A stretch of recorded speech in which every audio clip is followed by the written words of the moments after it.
the reason I bring that up is because the ice around the edges goes with the whole idea of the firmament. Okay, so the way I believe the Earth is flat is I don't believe it's just a super flat plane.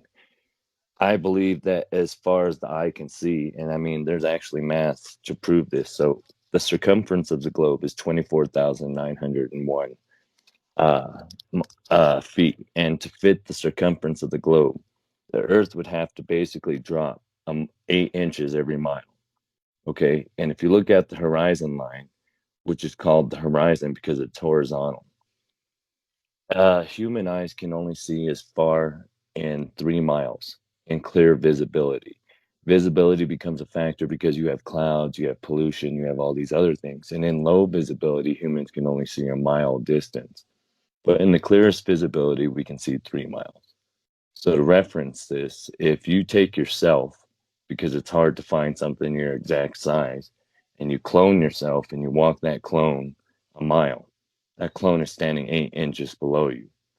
You walk that clone again another mile, and that clone is standing 16 inches below you, and another mile, 24 inches below you. Just keep So if going. you walk out anywhere to where you see the horizon line, where you can see it at the most clearest, the horizon line is always at your eye level. For it to be like the globe Earth, it would be closer to like your knees, the middle of your shins. That's one circumstance. The Pythagorean theorem being applied to the Earth's globe, each of the lines that the energies would carry on, there's megalithic structures built there. Right. So, I mean, there's evidence out there that there's a possibility these ancient cultures were able to share energy somehow. Because, I mean, if you go to Egypt and you look at the pyramids, they built the pyramids first, and then they put the hieroglyphics and the art inside of it after. So Around the Well, there's project. so much. I found there's so much into it. There's so much to it. Like, okay, so you talked about the firmament. Can you tell the audience what are you talking about there with the firmament? It has to do with the Bible. I know Well, people it's back not home. They just in the Bible, it's actually in Egyptian culture, it's in Nordic culture, it's in Sumerian culture, the oh, Mayans, the Navajo. Many cultures believe in it. And there's these things called stone handbags. And people believe they used to be just these decorations people would carry around. But if you compare those to the flat earth maps of the time from the ancient civilizations, that's basically what they're sculpting for you, a 3D flat earth map. And so, anyways, they all talk about a firmament, even the Aborigines, even in the Bible, and they all refer to it as if it was a molten glass. There was a seminar, and it's about the flood. It came out in 1988, and it was the Mesopotamian archaeological evidence about 1800s cover ups. And the elite, if you will, went through to these archaeological sites that proved that there was a great flood in the areas, and they excavated these things and put them back up, restored them to make it appear as if there wasn't a flood, as a great cover up. The reason why I reference this is because that great rift in the Milky Way, there was actually a theory on that, and it used to be called the Dark Rift by the Mayans prior to scientists declaring it as the Great Rift. And the theory is, and they put this in your face, like with The Simpsons. There was an episode Homer hits a home run, and it goes up and it hits the glass, but it's not the glass, it's the sky, and the sky breaks like glass, and water pours in the stadium. So there was reports from all over the world, and this is the Sumerians, the Polynesians, the Mayans, the Aztecs, the Navajo, the Inca, the Chinese, all reported that the sky had split in two and a great water poured out of it. The firmament is the dome that exists that keeps us from the waters. So Genesis chapter 1 verse 7, it says, "And God made the firmament and divided the waters which were under the firmament from the waters which were above the firmament, and it was so." And there's many references to the firmament in scripture, and it's very important because von Braun mentions the firmament, which is very questionable who's since Werner who's Von von Braun? Yeah. Braun He came from the Nazi Party. He was a Nazi scientist, and he came over to America during Operation Paperclip, where we brought over Nazi scientists and gave them false identities, American slash German identities, to allow them to live here and avoid war crimes. Now, Werner von Braun, he was the founder of NASA, which NASA was founded October 1st. I have that in my notes. So it was October 1st, 1958, which is after Operation High Jump, which led into Operation Dominic, and then that also led into Operation Fishbowl. So going back, I guess, to give you a little history on that.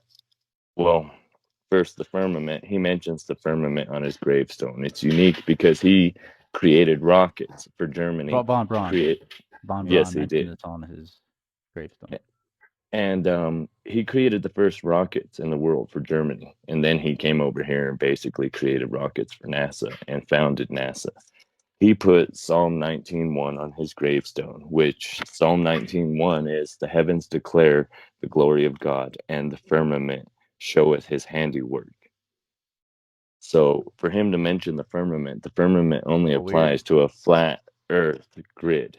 Now going back to Operation High Jump, which was from 1946 to 1947, this was only supposed to be a 2-week mission and ended up taking a period of a year. They went over there under the guise that they were going to Antarctica to see if the Nazis, in fact, had bases down there. But what they really went to do is see if we were, in fact, had a firmament and if there was an outer edge and it was the ice wall. There, he says that they crashed planes into it and that at least 5 military planes, they shot at least 2 missiles, which he doesn't say what they were. I believe they were nuclear missiles because after that happened in 1947, there was the Antarctic Treaty. And in the Antarctic Treaty was the first time, and it has never happened since or before, that the world was forced to sign a treaty that no one can go there, declare any land or any of the minerals or anything from Antarctica until the year Well, 2047, which dude, is 100 years later. this There's what is called the Libyan glass. And Libyan glass, I believe, because scientists they don't know where it comes from, they don't know what it is. It's 98% molten silica, and the formation temperature of it is 3,092 degrees Fahrenheit. And they found these in the desert. What I believe that there possibly are is what meteorites caused, because meteorites have to come through the firmament. If there's waters in, like, ancient cultures, the way they believe it is, if we're living on a flat earth grid with mountains and terrain that is convex, then there's the dome around us. It's separating us from waters above us. Okay. So if there's waters above us, then if things are hitting the glass hard enough, it could potentially break through. With that, causing a meteorite to come down to our Earth. Now, meteorites share a commonality with some of the things found on the ocean floor. Basalt. Things inside of basalt are pyroxene, uh, plagioclase, and olivine. The same things in meteorite are pyroxene, plagioclase, and olivine. With satellites and debris in the air, if we're listening to what NASA says, okay? Because I want to make another point about satellites is that I don't necessarily believe in satellites because the way that the world works is through triangulation and cell towers. And I can actually offer you at least 18 different things that operate in the same way that satellites operate, or the way that they say that the satellites should operate for us. And if you notice, when you leave rural areas or cities, you go to more remote areas, your service starts to go down. Your maps don't work as well. Now, if we were off a satellite like they say we were, it wouldn't happen that way. The way that it's happening, it shows that we're still using ground technology, which was developed when we were actually testing missiles, which long range navigation or LORAN. That's one of those things.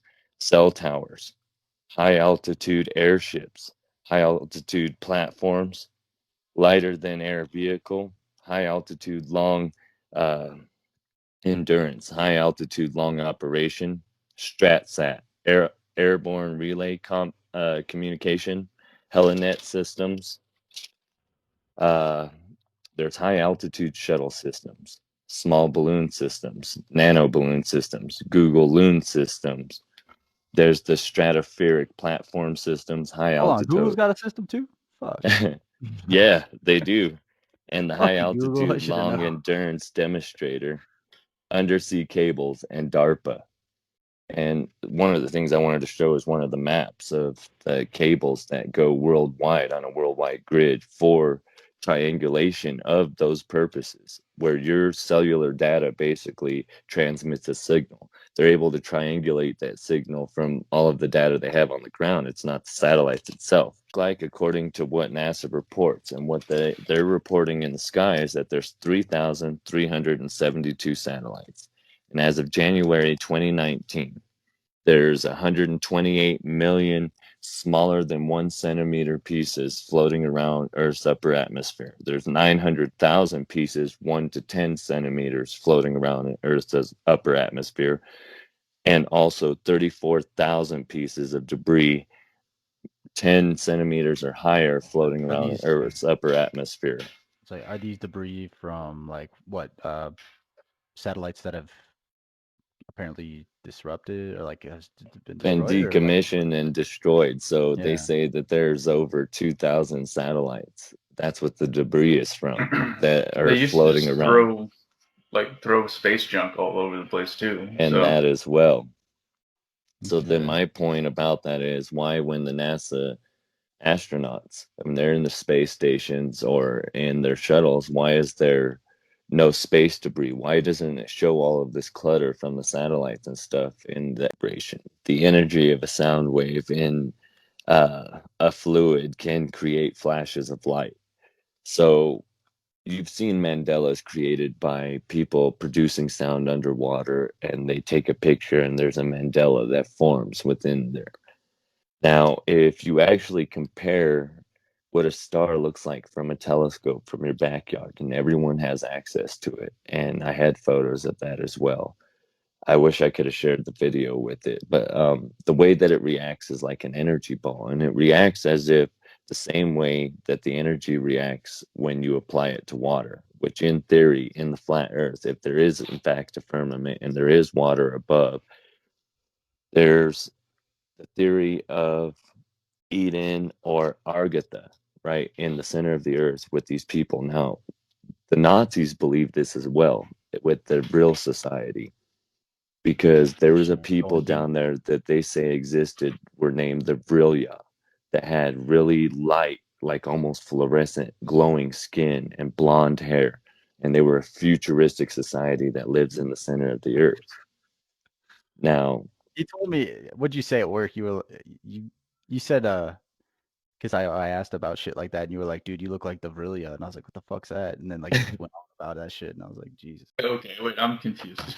so they say that this type of science came from their gods. And in the book of Enoch, it says that 200 messengers or angels, and this is why I studied ancient languages, okay? Because you have what are substitutions and transliterations. The word angel came from a transliteration.